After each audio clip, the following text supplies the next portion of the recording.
Bed coffee எனக்கு கிடைக்காது, நீ மட்டும் வர. என்ன ஏன் எந்திரிச்சோடனே பெட் காஃபின்னா குடிப்பியா? பல்ல விளக்க மாட்டியா?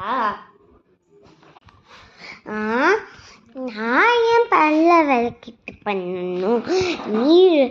நீ எதுக்கு இப்போ பெட் காஃபி பிடிக்கல? நானும் பல்ல தேய்க்க மாட்டேன். நீ யார் போட்டாலும் நான் தேய்ப்பேன்.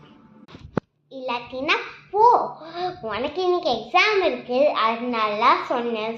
அப்படி மட்டும் இல்லாமல் எக்ஸாம் முடிச்சுட்டு ஸ்போர்ட்ஸ் டேயும் இருக்குது, அதுக்கு தான் நான் சொன்னேன். சரி போ, நான் விட்டுட்டு போகிறேன்ப்பா. ஐயோ வேணாம் வேணாம் வேணாம்.